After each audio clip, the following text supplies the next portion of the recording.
Today I am making chromium cookies. I prepare 175 grams of flour. I have already grated the lemon. 75 grams of yellow flour, which I have finely ground. 75 grams of powdered sugar. 150 grams of soft butter.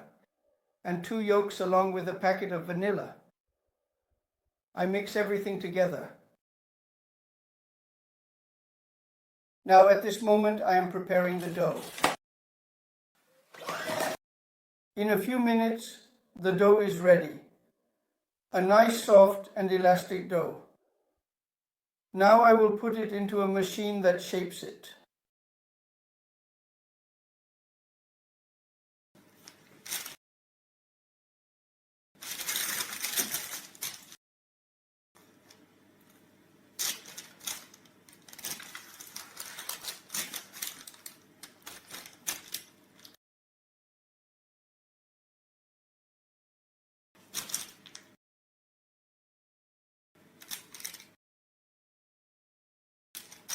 Here, these are the pralini.